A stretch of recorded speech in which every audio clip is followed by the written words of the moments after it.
السلام علیکم۔ یو کے نیوز انٹرٹینمنٹ میں خوش آمدید۔ آج میں آپ کو تازہ ترین اپڈیٹس کے ساتھ پیش ہوا ہوں اور اس سے آپ کو آگاہ کرتا ہوں کہ آج کے سارا دن میں کیا اپڈیٹس ہوئی ہیں۔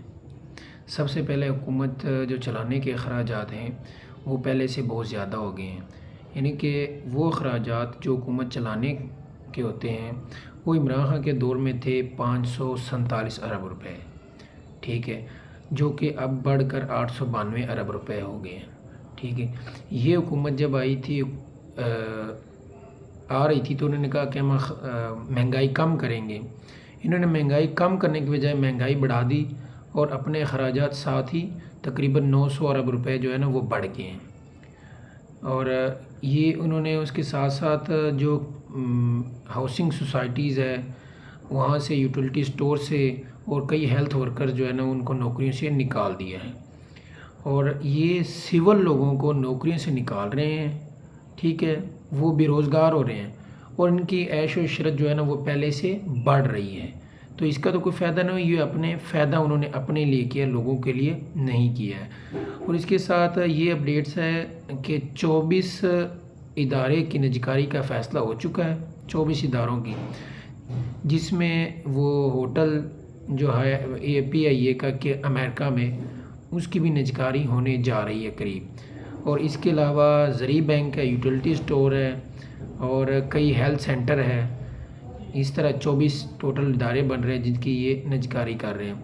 مطلب انہوں نے مہنگائی کم کرنے کی بجائے لوگوں کو نوکریوں سے نکال رہے ہیں اور اپنے اخراجات جو ہے نا وہ کم کرنے کی بجائے بڑھا رہے ہیں۔ تو اس میں مہنگائی کم ہوگی تو نہیں ہوگی، زیادہ ہی ہوگی، ٹھیک ہے۔ اور اب آتے ہیں کہ مریم نواز نے کہا کہ جناب جو PTI کا 5 اگست کا جو انہوں نے احتجاج کی کال دی تھی وہ ناکام ہو گئی ہے۔ کہہ رہی تھی کہ حاجی صاحب کہہ رہے تھے کہ میں انتظار کرتا رہا، بیٹھا رہا، لیکن کوئی بندہ نکلا ہی نہیں ہے۔ میں یہ کہتا ہوں کہ مریم صاحبہ آپ گراؤنڈ میں آئیں، جھوٹ نہ بولیں۔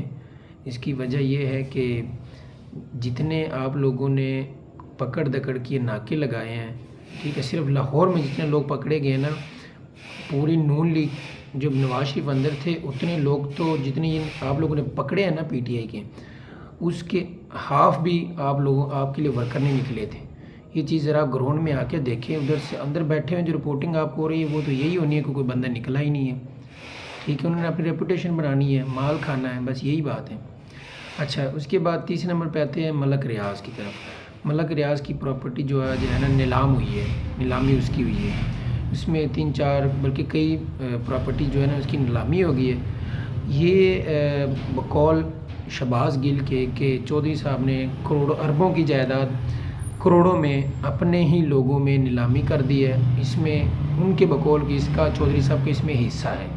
اس میں 2 گروپس ہیں، ایک DJISI ہے، دوسرا انہوں نے DJMI کا بتایا، ٹھیک ہے۔ یہ شہباز گل صاحب کی جو رپورٹنگ ہے اس کے مطابق ہے، اور وہ کہہ رہے ہیں ان دونوں کا آپس میں مقابلہ ہے۔ جو DJSI ہے وہ کہہ رہے ہیں کہ ان کو معافی دی جائے، ٹھیک ہے، اور جو DJMI ہے وہ کہہ رہے ہیں کہ نہیں، ان سے جو چیزیں ہیں ان کو ملک کے باہر ہی انہوں نے رہنا ہے، یہاں کی چیزیں ساری پراپرٹی نیلامی کرنی ہے۔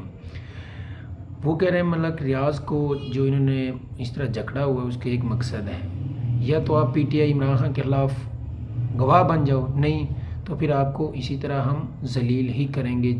ان کا خیال ہے کہ اگر یہ PTI کے عمران خان کے خلاف گواہی نہیں دیتے تو پھر ان سے جتنا زیادہ پیسے نکلوا سکتے ہیں وہ نکلوائیں، ٹھیک ہے۔ یہ بزنس کمیونٹی کے لیے ایک بیڈ امپیکٹ ہے۔ کوئی یہاں پہ اس کا مطلب بزنس کرنے نہ آئے، ہم طاقتور لوگ ہیں، جو بھی کرنا ہم نہیں کرنا۔ یہ تھی آج کی تازہ اپڈیٹس۔ اس کے ساتھ ہی مجھے اجازت دیجیے، کمنٹ، شیئر، فالو ضرور کیجیے گا۔ اللہ حافظ۔